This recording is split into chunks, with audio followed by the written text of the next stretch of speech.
क्षेत्रमिति mensuration for uniform figure मन एक समान फिगर। जैसे ही क्या है तो घनाभ है और ये क्या है तो बेलन है।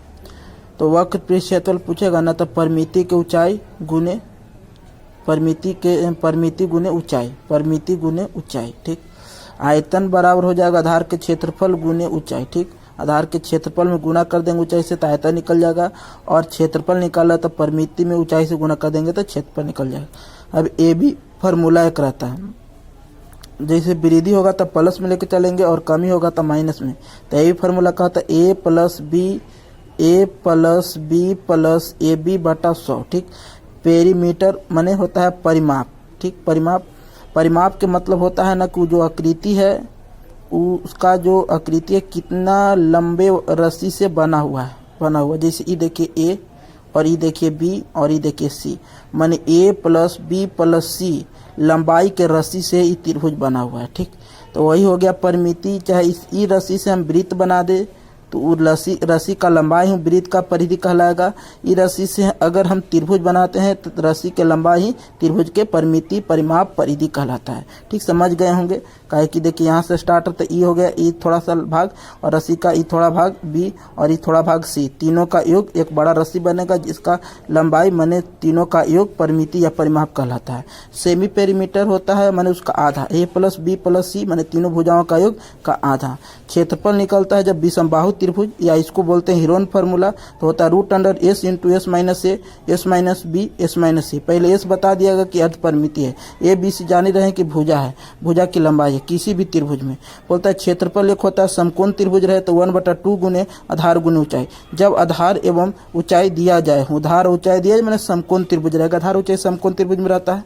एक आधार ऊंचाई और कर्ण, तो देखो क्या होता है पी के माने कर्ण स्क्वायर बराबर लंब स्क्वायर प्लस आधार स्क्वायर होता है एक फार्मूला। क्षेत्रफल बराबर होता है ये देखो जब एक एंगल देवर है और दो गो भुजा देवर है तब होता है क्षेत्रफल बराबर त्रिभुज का क्षेत्रफल बराबर 1/2 ए बी गुने साइन थीटा। ए बी गुने साइन थीटा मैंने थीटा का जगह मान दिया रहेगा।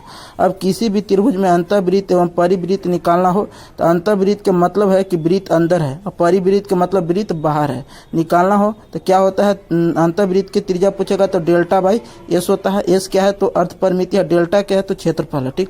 उसी तरह परिवृत्त माने बड़का त्रिज्या निकाल रहे, परिवृत्त की त्रिज्या अंतःवृत्त की त्रिज्या, तो अंतःवृत्त में माने छोटा वाला तो छोटा वाला डेल्टा बाई एस और बड़ा वाला में ए बी सी बटा 4 डेल्टा, ए बी सी बटा 4 डेल्टा, ए बी सी बटा 4 डेल्टा। बड़ा है तो ऊपर ए बी सी है नीचे 4 डेल्टा है और छोटा है तो डेल्टा बाई एस। थोड़ा सा याद रखने वाला चीज है, जहाँ डेल्टा त्रिभुज का क्षेत्रफल है और ए सेमी पेरीमीटर है। ठीक। इक्विलेटर ट्रेंगल माने समबाहु त्रिभुज।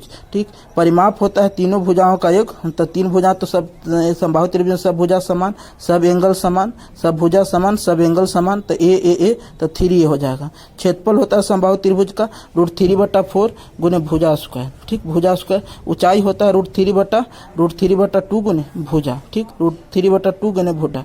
अब देखिए समबाहु त्रिभुज में अगर हम लंब डालते हैं माने माध्यिका तो उसका भुजा को तो 2 बराबर भाग में बांटवे करेगा, बराबर भाग में बांटे करेगा और ये जो रहता है अथियों के बांट देता है एंगलों के, तो a/2 a/2 जैसे कैसे यहाँ पर 90 डिग्री का एंगल बना, 90 डिग्री का एंगल बना ना, और मान लीजिए 60 तो 9 6 15 तो ये 30 होगा और जब ये 30 हो गया तो ये 30 होगा।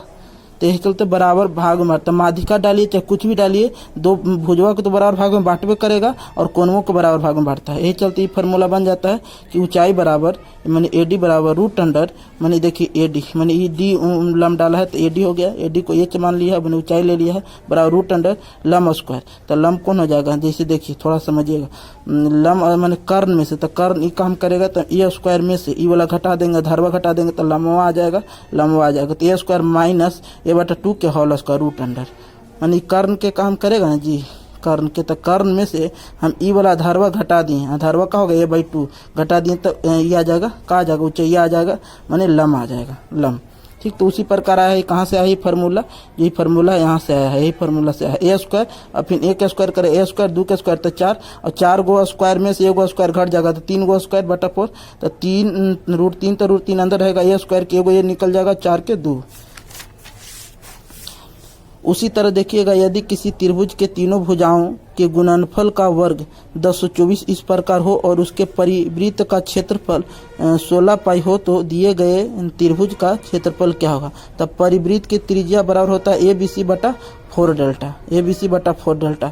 अब ये जो 16 पाई है क्या है, क्षेत्रफल दिया हुआ है। तो वृत्त के क्षेत्रफल होता है पाई आर स्क्वायर, तो पाई से पाई खत्म और आर के माने यहाँ 4। तो देखिए परिवृत्त है तो परिवृत्त के त्रिज्या की जगह 4 लिख दिए बराबर ABC। तो ABC माने भुजाओं का गुणनफल, तो भुजाओं का गुणनफल 1024 दिया हुआ है, 1024 दिया हुआ है। ठीक, मैंने गुणनफल तीनों भुजाओं के गुणनफल का वर्ग दिया हुआ है 1024। तो 1024 का वर्गमूल निकाले, वर्ग दिया मैंने स्क्वायर दिया हुआ, तीनों भुजाओं का गुणनफल का स्क्वायर दिया हुआ तो 32 हो जाएगा। गुणनफल ABC हो जाएगा, तब 32 हो गया ABC। अब देखो नीचे 4 है तो 4 8 32, 8 तो 4 दूनी 8 2, तो डेल्टा का मान कितना हो गया 2 इकाई। ठीक, उसी तरह होता है समबाहु त्रिभुज में अंतःवृत्त एवं परिवृत्त की त्रिज्या निकालना हो तो समबाहु त्रिभुज में थोड़ा सा दिमाग रखिएगा। समबाहु है तो समबाहु छोटा है तो छोटा है तो छोटा तो A रूट देखिए छोटा में आर मान त्रिज्या परिवृत्त अंतःवृत्त की त्रिज्या निकाला तो A बटा 2 रूट 3 और बड़का है तो A बटा रूट 3। माने देखिए रूट 3 से भागा देगा, जैसे कोई चीज़ है ओकरा में रूट 3 से भागा दो और एगो में 2 बटा रूट 3 से भागा दो, तो ज़्यादा कौन होगा, ज़्यादा A बटा 2 रूट 3 होगा कि ज़्यादा A बटा रूट 3 होगा। तो ज़्यादा A बटा रूट 3 होगा। इसमें कम से भागा देंगे तो ना ज़्यादा रहेगा और ज़्यादा से भागा देंगे तो कम, तो छोटका वाला में ज़्यादा से भागा देंगे और बड़का वाला में कम वाला से भागा देंगे। तो यहाँ A बटा 2 रूट 3 और यहाँ A बटा रूट 3, माने अंतःवृत्त की त्रिज्या A बटा 2 रूट 3 और बाह्य वृत्त की त्रिज्या A बटा रूट 3। उसी तरह इसको हम थोड़ा समझे, समबाहु त्रिभुज के अंतःवृत्त और अंतःवृत्त की त्रिज्या परिवृत्त की त्रिज्या की आधी होती है, आधी होती है। अब देखो समकोण त्रिभुज, समकोण त्रिभुज में लंब होता है 90 डिग्री, जो 90 डिग्री जिस एंगल पर पड़ता है, जैसे 90 डिग्री के सामने वाला होता है कर्ण। और देखिए माने ये थीटा अगर है और थीटा के अनुसार ही हो गया लंब और जो बचा हुआ आधार हो गया। क्षेत्रफल होता है 1/2 आधार गुने ऊंचाई, आधार गुने ऊंचाई। तो H स्क्वायर माने कर्ण स्क्वायर बराबर लंब स्क्वायर प्लस आधार स्क्वायर। तो समकोण त्रिभुज के कर्ण का मध्य बिंदु तीनों शीर्षों से समान बिंदु पर होता है।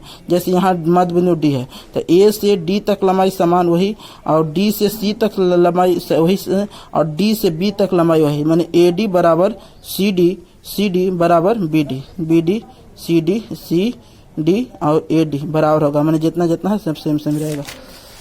अब थोड़ा सा देखिएगा, आइसोलेट ट्रेंगल समद्विबाहु त्रिभुज रहे तो AD बराबर ऊंचाई, BC हो जाता है आधार। अब देखो AD क्या है, ये ऊंचाई के काम करेगा और ये समान भुजा है। ए देखिए समद्विबाहु में क्या होता है, दो भुजा समान और दो एंगल समान, ये दोनों भुजा समान है और ये तो अलग भुजा है। तो देखिए ये ऊंचाई के काम करेगा, ये क्या किसका लंब डालेंगे उसके सिर से, तो ऊंचाई के काम करे। तो ऊंचाई और ये तो समान भुजा और ये अलग भुजा, तो ये दो बराबर भाग में दिया, B था पूरा तो आधा दोगे B/2, B/2।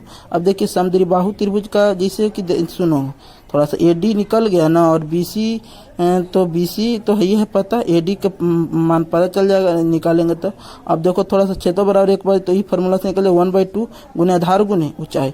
जैसे देखो हमको आधार B/2 पता है, EH पता है, ई वाला त्रिभुज के निकल गया, 2 से गुना कर देंगे तो पूरा त्रिभुज का हो जाएगा, समद्विबाहु त्रिभुज का निकल जाएगा। नहीं तो डायरेक्ट एक फार्मूला है 1/2, चाहे 1 2 से गुना हो जाएगा तो 4। जैसे देखो 1/2 आधार, तो आधार तो यहाँ क्या है B है पूरा, और ऊंचाई कितना है, ऊंचाई के मान यहाँ से आएगा, फार्मूला एक बनेगा ऊंचाई बराबर √A स्क्वायर माइनस B/2 का स्क्वायर, तो यहाँ से आ जाएगा ये वाला √4A square minus B square by 2, वही ऊंचाई की जगह इतना लिख दिया है। तो फार्मूला हो जाएगा B/4 √4A square minus B square. अब एक समबाहु त्रिभुज का क्षेत्रफल इतना दिया हो तो इसके अंतःवृत्त की त्रिज्या क्या होगी, समबाहु। तो अंतःवृत्त की त्रिज्या बराबर बता दिए। देखो अंतःवृत्त की त्रिज्या क्या होता है, A/2 √3 होता है और समबाहु त्रिभुज क्षेत्र √3/4 गुना भुजा स्क्वायर होता है, इसमें तो पता होना चाहिए। 6 पृष्ठ घन में 6 पृष्ठ 12 किनारा 8 कोण होते हैं, इसमें L और B S सम समान होते हैं।